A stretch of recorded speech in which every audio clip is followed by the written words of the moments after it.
The last thing the men behind the curtain want is a conscious, informed public capable of critical thinking, which is why a continually fraudulent zeitgeist is output via religion, the mass media, and the educational system. They seek to keep you in a distracted, naive bubble, and they are doing a damn good job of it. In 2005, an arrangement between Canada, Mexico, and the United States was made. This arrangement, unannounced to the public, unregulated by Congress, merges the United States, Mexico, and Canada into one entity, erasing all borders. It's called the North American Union, and you might want to ask yourself why you've never heard of this. In fact, there is only one mainstream reporter who has actually heard of and has had the courage to cover this issue. The Bush administration's open borders policy and its decision to ignore the enforcement of this country's immigration laws is part of a broader agenda. President Bush signed a formal agreement that will end the United States as we know it, and he took the step without approval from either the U.S. Congress or the people of the United States. It's a deal that few have even heard of. It's being done again by very few people at the very top on behalf of the investment class, but the working class of people, political officials across our country, from communities, from cities and so forth, they don't know anything about this. This isn't some trade agreement. It is a total removal of sovereignty from these countries, which will also result in a completely new currency called the Amero. Fall. Apart from that, I think one thing people who are dollar-based need to focus on is the Amero. That's the one thing that nobody's talking about that I think is going to have a big impact on everybody's life in Canada, the U.S., and Mexico. The Amero is the proposed new currency for the North American community, which is being developed right now between Canada, the U.S., and Mexico to make a borderless community, much like the EU, and the dollar, Canadian dollar, U.S. dollar, and the Mexican peso replaced by the Amero. By default of this agreement, the American Constitution will eventually be obsolete. You would think that a situation like this would be on the cover of every major newspaper. That is until you realize that the people who are behind this movement are the same people behind the mainstream media, and you are not told what you're not supposed to know. The North American Union is the same concept as the European Union, the African Union, and the soon-to-be Asian Union, and the same people are behind all of them. And, when the time is right, the North American Union, the European Union, the African Union, and the Asian Union will be merged together, forming the final stages of a plan these men have been working on for over 60 years. A one-world government.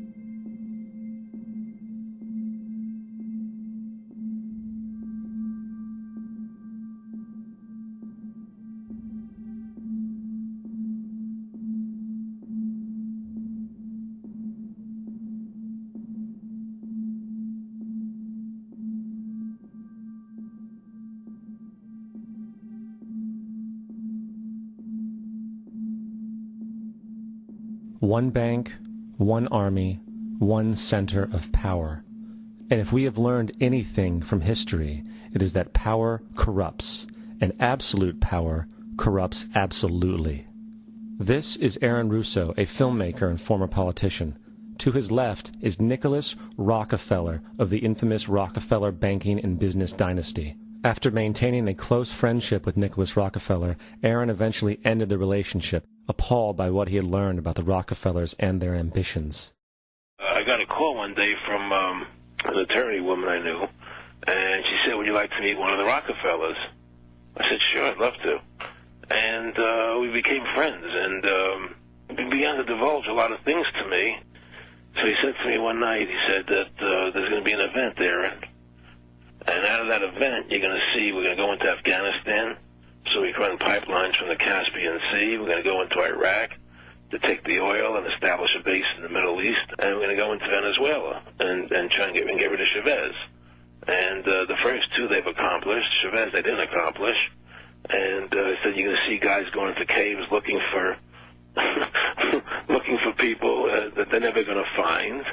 You know, he was laughing about the fact that you have this war on terror. There's no real enemy. He's talking about how by having this war on terror, you can never win it because so it's an eternal war. And so you can always keep taking people's liberties away. And I said, how are you going to convince people that this war is real? He said, but the media. The media can convince everybody it's real. I mean, you know, it's just that you keep talking about things. You keep saying it over and over and over again, and eventually people believe it. You know, you created the Federal Reserve in 1913 through lies. You create 9/11, which is another lie. Through 9/11, you're fighting a war on terror, and now all of a sudden you go into Iraq, which was another lie, and now they're going to do Iran. You know, and it's all one thing leading to another, leading to another, leading to another. Now, I would say to them, what are you doing this for? What's the point of this thing? You have all the money in the world you ever want. You have all the power. I said, you know, you're hurting people. It's not a good thing. And he would say, what do you care about the people for? Take care of yourself and you take care of your family. And then I said to him, what are the ultimate goals here? He said, the ultimate goal is to get everybody in this world chipped with the RFID chip and have all money be on those chips and everything on those chips. And if anybody wants to protest what we do or violate what we want, we just turn off their chip. That's right, microchipped.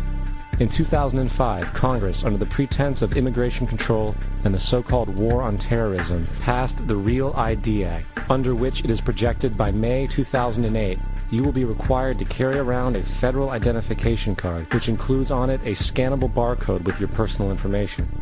However, this barcode is only an intermediary step before the card is equipped with a VeriChip RFID tracking module, which will use radio frequencies to track your every move on the planet. If this sounds foreign to you, please note that the RFID tracking chip is already in all new American passports. And the final step is the implanted chip, which many people have already been manipulated into accepting under different pretenses. We have a Florida family who are really pioneers in a brave new world. They have volunteered to be the first ever to have microchip identification devices implanted into their body. After 9/11, I was really concerned with the security of my family. I wouldn't mind having something planted permanently in my arm that would identify me. In the end, everybody will be locked into a monitored control grid where every single action you perform is documented. And if you get out of line, they can just turn off your chip, for at that point in time, every single aspect of society will revolve around interactions with the chips. This is the picture that is painted for the future if you open your eyes to see it.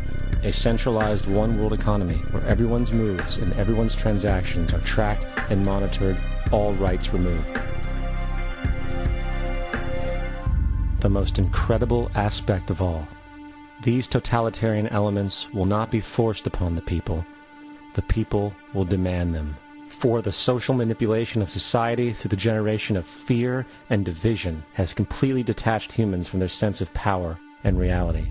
A process which has been going on for centuries, if not millennia.